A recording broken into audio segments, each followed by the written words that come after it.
GNA. Et en général, elle s'observe essentiellement chez l'enfant ou le grand enfant, rarement chez l'adulte. Hein. Si vous avez une GNA chez l'adulte, c'est très rare. Hein. Une endocap, c'est vraiment très très rare. Et généralement, il y a donc une chronologie. C'est un syndrome infectieux ORL et juste après, vous avez l'installation de ce syndrome néphritique aigu. Mais quand vous avez une glomérulonéphrite rapidement progressive, c'est le pointage de la créatinine. C'est les malades qui ont par exemple un 20 mg de créatinine au bout de 3-4 semaines, ils dégradent progressivement leur fonction rénale. Donc, quand on a la GNRP, on se base essentiellement sur le pointage de la créatinine. Quand c'est la GNA, c'est essentiellement le syndrome néphritique, c'est carrément l'apparition de plusieurs éléments, c'est la protéinurie, l'hématurie d'origine glomérulaire, l'insuffisance rénale qui est modérée, l'HTA et les œdèmes périphériques. Alors cette protéinurie, elle peut être pas du tout massive, c'est-à-dire une protéinurie glomérulaire qui est de 1 g par 24 heures. Vous n'êtes pas obligé d'avoir un syndrome néphrotique. C'est un syndrome néphritique, c'est-à-dire un syndrome glomérulaire. Vous faites une bandelette, vous trouvez par exemple dans la bandelette une croix, deux croix de protéines et deux croix de sang, avec une HTA qui est sévère et des œdèmes. C'est le malade qui peut venir même en OAP, carrément. L'installation du syndrome œdémateux, il est bruyant. C'est le malade qui développe un syndrome œdémateux en moins de 24 à 48 heures, un syndrome œdémateux qui est très important. Une bouffissure du visage avec des œdèmes et une suffocation. Le malade n'arrive plus à respirer. Madame, est-ce que vous pouvez répéter? Oui, s'il vous plaît. Le syndrome néphritique aigu, il s'installe en quelques jours. Quand il s'installe en quelques jours sur le lit d'un enfant, en général, on pense à la glomérulonéphrite aiguë. La glomérulonéphrite rapidement progressive, c'est essentiellement une dégradation progressive de la fonction rénale, mais qui peut se traduire par un syndrome néphritique aigu. D'accord? C'est ça.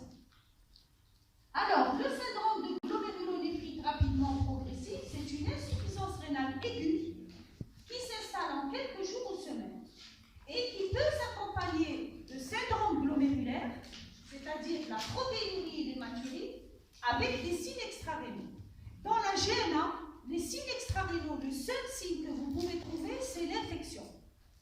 Dans le syndrome de glomérulonéphrite rapidement progressive, vous pouvez avoir carrément des signes extrarénaux, un purpura, vous pouvez avoir des douleurs abdominales, vous pouvez avoir...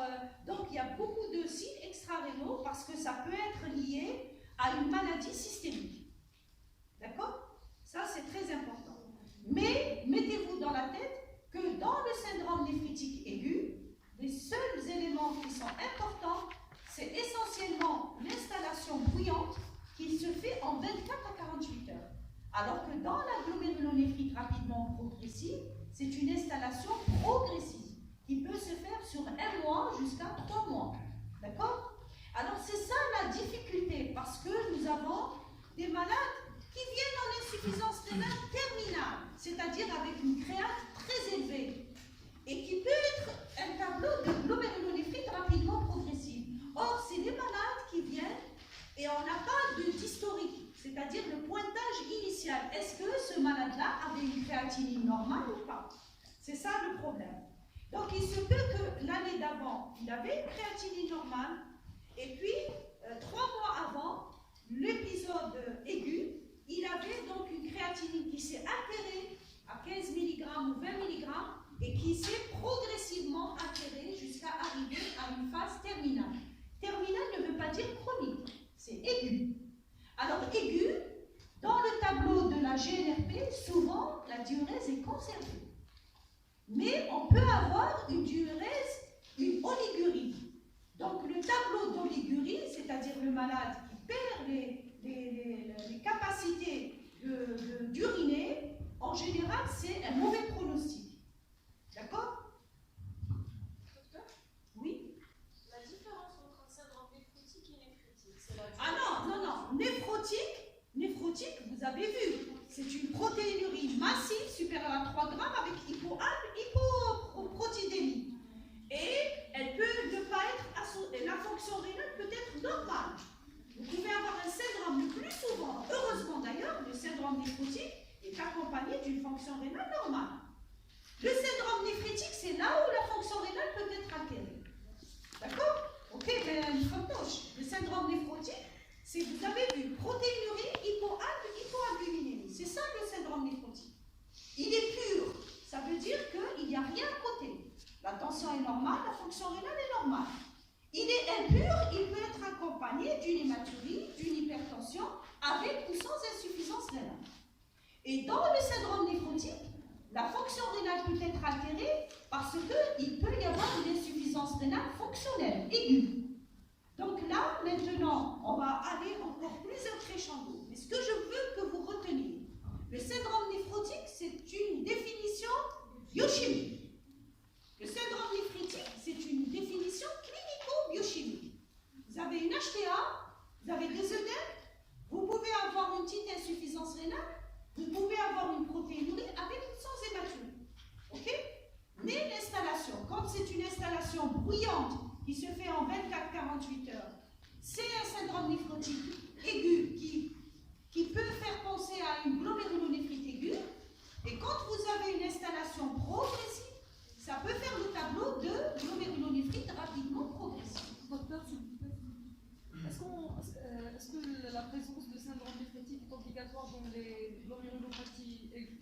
Oui, on peut, non, elle n'est pas obligatoire. Donc vous allez voir, je vais faire la suite. Hein, vous allez voir que c'est un peu compliqué. Alors, les examens utiles pour caractériser donc les anomalies à la bandette urinaire. Donc la bandette est très importante. Vous avez l'outil du néphrologue, c'est la balance, la tension, donc le tensiomètre et la bandette. Donc c'est quelque chose de simple.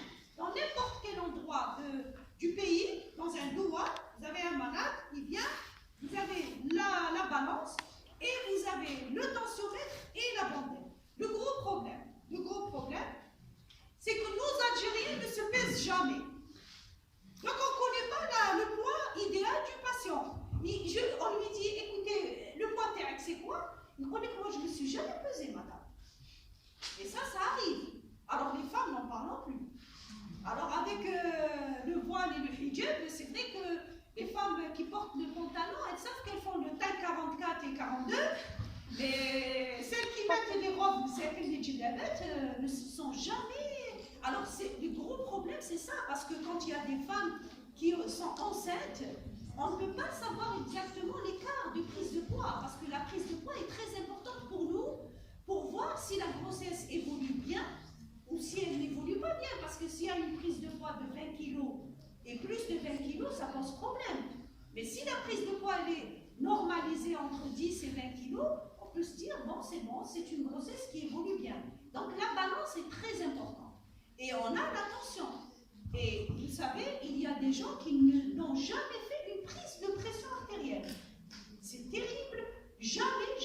Ils ne savent pas. Ils ne connaissent pas leur poids, ils ne connaissent pas leur tension. Donc, il y a la bandelette. Donc, ça, c'est un élément très important dans la consultation d'un néphrologue. Alors, qu'est-ce que c'est? L'hématurie, soit vous faites une cytologie, soit carrément vous recherchez donc un examen avec le microscope à contraste de phase. Mais, quand vous faites la bandelette, vous avez donc le sang. Hein, c'est du sang, ils vous disent il y a 2 croix, il y a 3 croix, il y a 4 croix, et c'est très important. La protéinurie, vous avez donc la protéinurie des 24 heures, et le mieux, malheureusement on ne le fait pas en pratique courante, c'est de demander une électrophorèse des protéines urinaires, pour savoir si c'est une protéinurie sélective ou non, si il y a 80% d'albumine ou si c'est moins de 80%, c'est-à-dire que c'est des protéines tubulaires, ce n'est pas des protéines glomérulaires. D'accord? La protéinurie glomérulaire, c'est l'albumine. D'accord? Oui? Je n'ai pas compris, c'est quoi les cylindres hématiques? Les cylindres hématiques, ce sont des globules rouges qui sont déformés. C'est quoi la différence avec hématurie déformée? C'est des hématies. Les cylindres hématiques,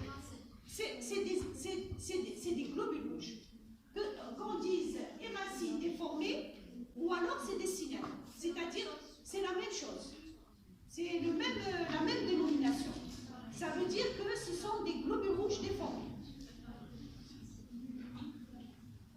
Alors, dans les protéines urinaires, si vous faites une électrophorèse de ces protéines urinaires, vous allez trouver une protéinurie physiologique, une protéinurie tubulaire et glomérulaire. Donc il y a 3 types de protéines dans les urines.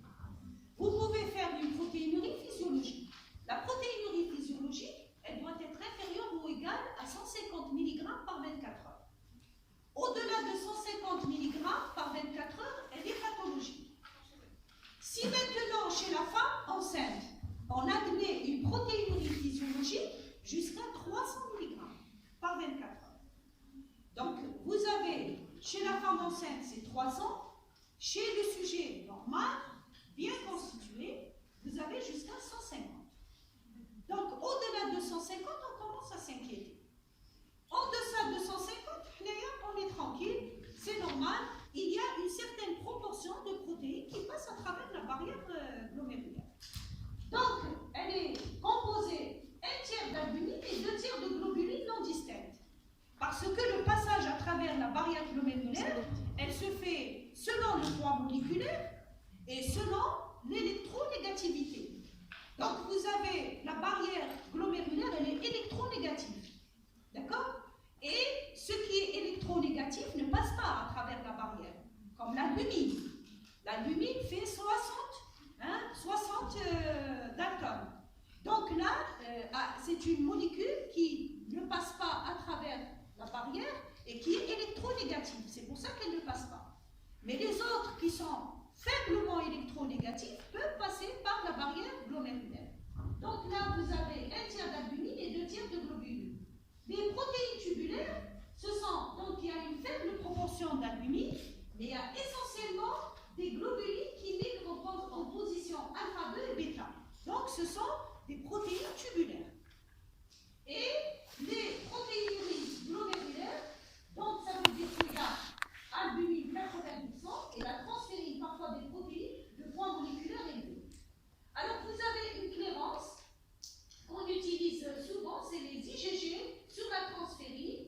Lorsque le rapport est inférieur à 0,1, ça veut dire que c'est une protéinurie glomérulaire qui est sélective.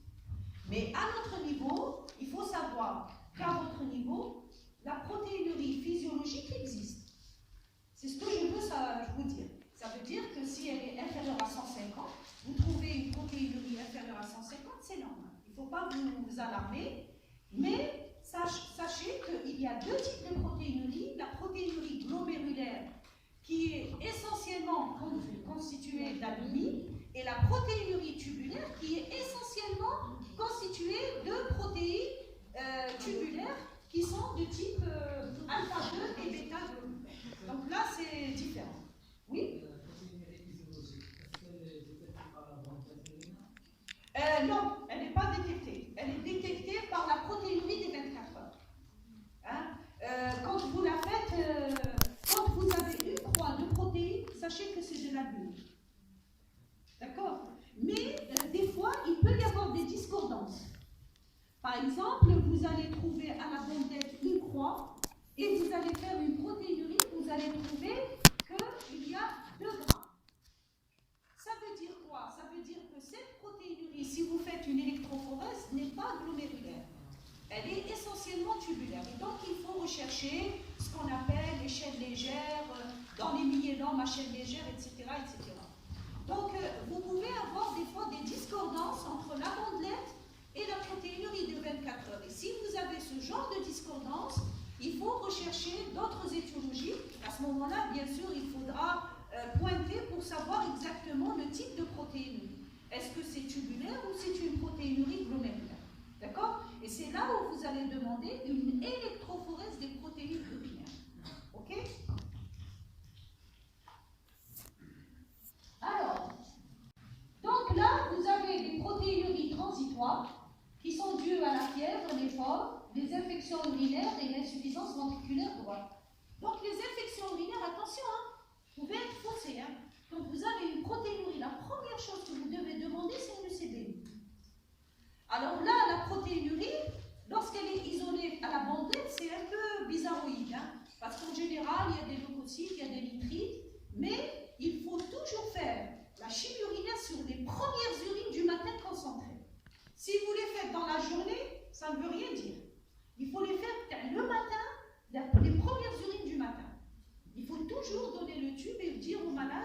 La première, ça peut être 5h, 6h du matin. Quand il se réveille, il remplit son truc. Là, on est sûr parce que c'est concentré. Et puis, vous avez les protéinuries orthostatiques. Donc, et vous pouvez avoir donc la protéinurie tubulaire. Là, c'est l'albumine qui est minoritaire, comme on a dit, à peu près 10 à 20%. Et puis, vous avez les protéinuries permanentes.